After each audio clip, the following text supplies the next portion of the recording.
Baik pemirsa, di segmen terakhir ini mungkin saya akan mulai dulu dari Mas Toto ya. Mas Toto, biasanya kalau di Indonesia pejabat yang disukai publik itu malah tidak disukai elit alias banyak musuhnya, Mas Toto. Jadi apa syarat Purbaya supaya bisa langgeng ya di kabinet dulu deh?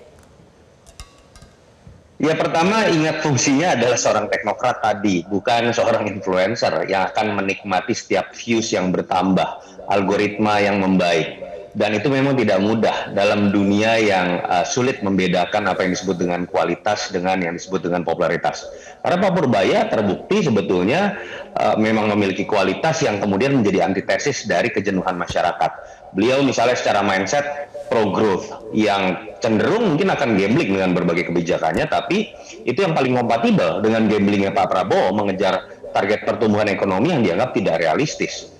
Yang kedua, menurut saya juga dari sisi keberanian sudah ditunjukkan bagaimana kemudian dalam konteks masih masuk dalam job desk-nya ya, serapan anggaran yang baik, efektif, dan efisien, dia mau tidak mau harus cerewet. Dia harus jadi bendahara yang cerewet. Dan ketika kemudian di ruang tertutup, cerewetnya itu tidak efektif, kadang-kadang memang harus dibuka di hadapan publik karena itu jadi sebuah tekanan yang kemudian akan membuat siapapun pihak yang merasa sederajat untuk kemudian ikut bekerja sama. Satu peran yang menurut saya dibutuhkan juga, mengejar target 8% ini, bagaimana Pak Purbaya saya harapkan, kalau betul kepercayaannya tinggi dari Pak Prabowo, dan Pak Prabowo suka dengan gayanya, harusnya Pak Purbaya juga bisa menjadi sosok yang berani memberikan feedback bahwa ketika ada beberapa arahan atau kebijakan Pak Prabowo, saya berikan contoh, kebijakan ultra populis seperti MBG, saya pribadi melihat seharusnya itu dilakukan secara bertahap, tidak kemudian jor-joran di tengah cash flow kita tidak sedang baik-baik saja. Koperasi Merah Putih yang juga akan menghabiskan uang banyak, potensi NPL besar, dan ketidaksiapan infrastruktur di daerah. Kalau Pak Purbaya juga bisa memberikan fungsinya, memberikan feedback kepada Presiden, ini kan masih dalam konteks fungsinya ya, mengoptimalisasi anggaran yang ada untuk bisa mencapai target pertumbuhan ekonomi. Menurut saya pada titik itu, menurut Pak Purbaya kemudian bisa mencapai targetnya sebagai seorang menteri yang diberikan beban berat mencapai pertumbuhan ekonomi tinggi. Baik, kalau begitu. Mas Toto, terima kasih sudah bergabung di Kontroversi pada malam hari ini. Selamat malam, Mas Toto. Dan selanjutnya, Pak Fuad. Jadi, kalau sudah disukai oleh publik, biasanya jadi musuh banyak orang. Bukan hanya di kabinet mungkin ya, tapi juga tadi, zona orang-orang yang sudah berada di zona nyaman, atau mungkin pebisnis-pebisnis yang terusik, atau mungkin internal di KL sendiri yang sudah terusik dengan gaya yang lama. Nah, apakah yang seperti ini akan langgeng buat Pak Purbaya? Justru kalau Menteri Keuangan itu disukai oleh semua pihak, itu lampu merah. Red flag. Ya, karena itu dia ini Pak Purbaya tugasnya sangat berat di pundaknya itu. Kemudian, tapi dia mendapatkan keuntungan. Pertama menggantikan orang yang udah capek, orang lihatnya udah bosan gitu kan. Terus dia menjadi menteri dengan langsung dapat dukungan yang luar biasa dari publik. Ini penting, karena kalau tidak dapat dukungan yang luar biasa dari publik untuk mendobrak situasi yang sudah berjalan sampai 10 tahunan itu, dia nggak akan mampu. Justru dorongan daripada publik ini yang menyebabkan dia semakin lugas untuk mengatakan sesuatu yang semestinya dikatakan. Ya, dan sepanjang dalam urusannya, misalnya soal kereta bus segala macam itu kan tidak mungkin dilakukan oleh orang-orang yang selain dia. Padahal itu rakyat sudah gedeng bener tuh masalah ini nih. Harus segera diatasi. Gimana solusinya gitu kan. Nah itulah, jadi saya rasa mudah-mudahan dia bisa jalan terus. Soal hasil, ada yang nanya hasilnya, ya tunggu kalau hasilnya itu. Hasil yang jangka pendek ada kelihatan, tapi dia sudah menyampaikan dengan data. Hasil yang sebenarnya mungkin bangsa 6 bulan, setahun baru ketahuan. Makasih. 6 bulan minimal ya. Oke, terima kasih Pak Fuad. Dan terakhir, Bang Doli, mulutmu harimaumu. Supaya tidak menjadi harimau, Pak Purbaya harus bagaimana, Bang Doli? Salah satu yang disukai oleh publik terhadap Pak Purbaya ini kan apa adanya.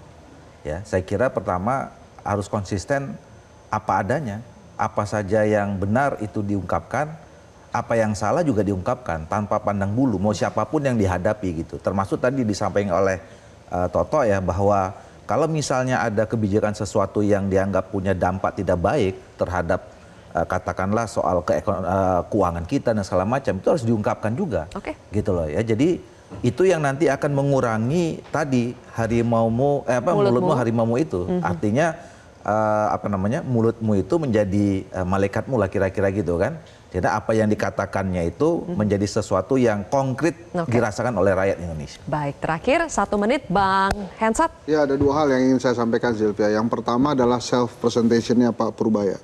Bahkan kehadirannya di mana-mana selalu menyedot perhatian. Dan ini tanpa buzzer. Walaupun sekarang ada pengawal-pengawal baru yang di sekeliling Purbaya itu disebutnya bukan buzzer tapi Paspampur. Pasukan Pengamanan Purbaya.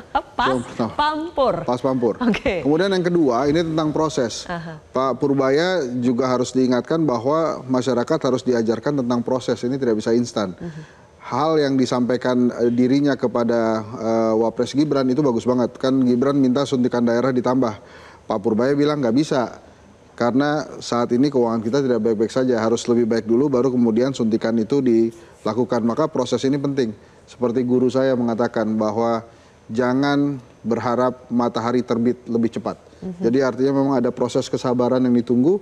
Tapi itu tadi, rakyat ada batasnya kesabarannya.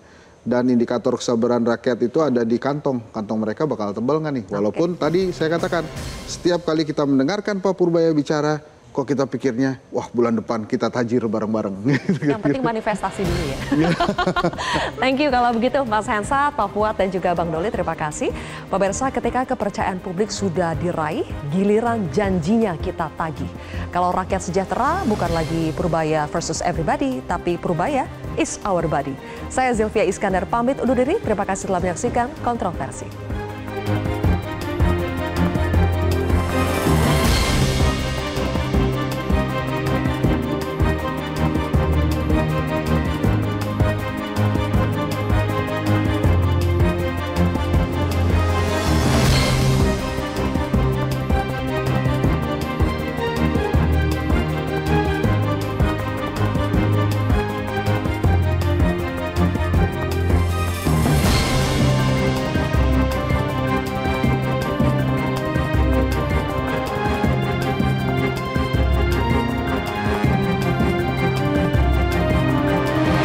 Jelajahi cara baru mendapatkan informasi. Download Metro TV Extend sekarang.